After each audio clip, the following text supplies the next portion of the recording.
But now the fun run is perfect. Pick it, you can start right back. Is he looking into your camera? Is it okay? Oh my God, you wouldn't believe how great this is. I know I'm in the picture though, you're gonna have to. No, I actually have him really cut off right above his head. Yeah, when I walked in, I'm like, crap. I got Betty Boop, he's centered beautifully. I got Betty Boop, and I got the barber pole. Okay. And I got the bust. Perfect. So it's looking really nice, and he's saying wonderful things. Okay. I just learned a lesson that one time I was filming, and I did not cut it, and the battery died, and I lost everything. Oh, so you're like backing up. Yes, so that's why I wanted to stop to just do that. Okay, he just backed up the film, so he wants you to go ahead and start with the fun run. Yeah. Correct. Yes. Okay. So we figured how we could do it. We call it the fun run. Do you want him to start over? No, that's perfect, right where I'm he so was. sorry. That's good, that was great. We had the fun run on the last weekend of April. Somehow or other, the news media got a hold of it. We had a big program at the school. We had a Miss, who's going to be Miss Route 66. The Delgadillo Orchestra made music at the gymnasium. We fed 600 people at the old gym. 600 people brought food. We had to turn away people. There was no more people to sit down. This started on Friday. Registration did right in this building. In fact, the first 4 or 5 fun runs, registration was held in the pool hall. This used to be a pool hall, not a gift shop. So by golly, we registered 153 car owners. Why, I have asked myself, did we get that many automobiles? From what I have learned about people, even 30-some years ago back then, people were fed up with a fast pace of life. Traveling on the superhighways, they took you from point A to point B, and what did you see? Nothing. So we start registering at noon on Friday. We quit registering at about 9:30 Saturday. We turned loose of the 153 cars. Festivities all the way to the Arizona-California border. We invited Bobby Troop, the man who wrote Get Your Kicks on Route 66. We invited Will Rogers Jr. He was here. We invited Rosie Mofford, the governor then. In fact, she cut the ribbon at 10 o'clock. And believe me, there was festivities all the way. We slept in Kingman on Saturday. We turned them loose on Saturday. At about 11 o'clock, we turned them loose again from Kingman to the Arizona-California border. My brother Juan and I were probably interviewed at least a dozen times between both of us. The news media had something to tell the world. The first man that interviewed me, I forgot his name, he told me he was in southern Arizona, Bill Leverton. Bill Leverton. He opened a newspaper, he told me, he was reading about what we were going to do here, or did. He asked his boss if he could table his work and come to Seligman. After he read about the fun run, I came to open the barber shop. I was still cutting hair 5 days a week back then. I semi-retired. So Bill Leverton called me outside. He says, "Don't mind me, just do what you always do." And since then, I've been interviewed by you professional people over 1,000 times in the last 30-some years. Why do journalists keep coming? It took me a while to understand. What we accomplished here in giving Route 66 its historic rebirth was a project that you will fail if you don't stick to your guns.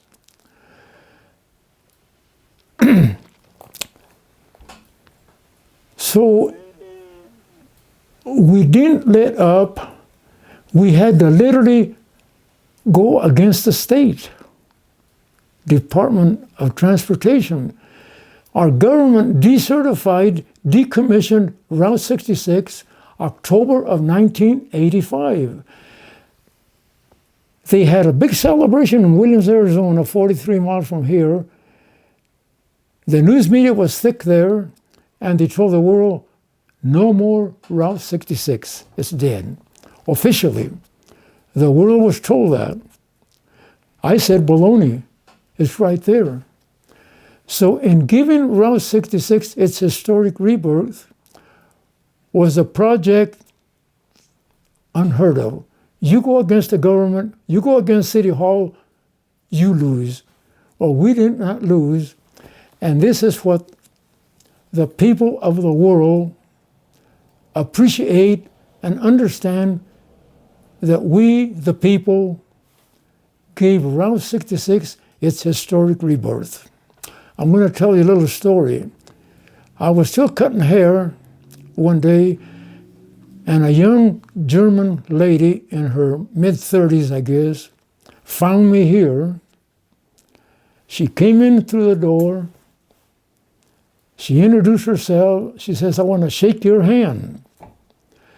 You have done something beautiful. And she went on. I says, wait a minute.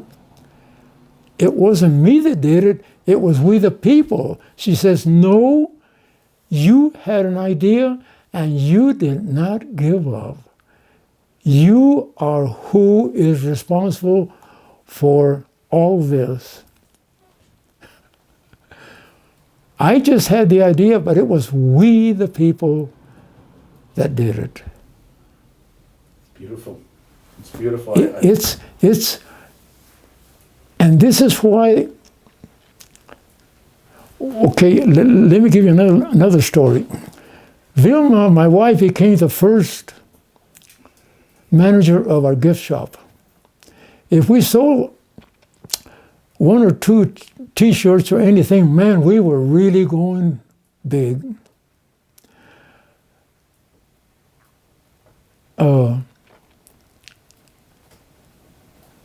I lost my train of thought every time I'm in no rush. I got no place to go. So, like, I was talking about what, Teresa? That mom was the first manager. Before that? the German lady. The German lady that came in? Yeah, okay. My wife was the first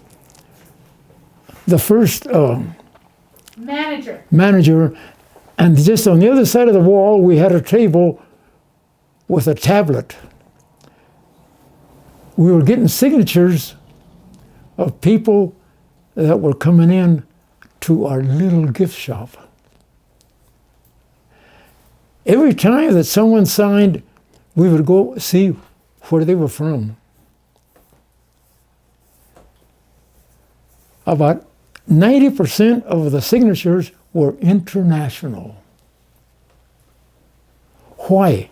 I'll tell you why. America has not lost. In Europe, they have went through 2 world wars. The people there know what it is to lose your identity, to lose your home, to lose history. In America, that has not happened in America. So we take our country for granted. Believe me, this is what I learned. So even before the pandemic, even then, it was the greater amount of people were international. Yes, America has woken up to the fact of what we did, but not like the European people or Japan or what have you. Some days there would be 15 buses, 50 passenger buses lined up from one end of town to the other. Half a dozen buses right in here. The place, you couldn't walk in here hardly. The people from other countries appreciate what we have done here. Here we go again, because it's something that it doesn't matter what country, the leaders live up there, and we the people are down here. And it's always been that way. So it's we the people that can overcome. I witnessed this when I was a young boy during World War II. History says that we, all the people got together, kids and all collected this, and we overcame. To give historic Route 66, it's historic rebirth of Route 66, I lived it again. It's we, the people, that can make the difference. That is beautiful.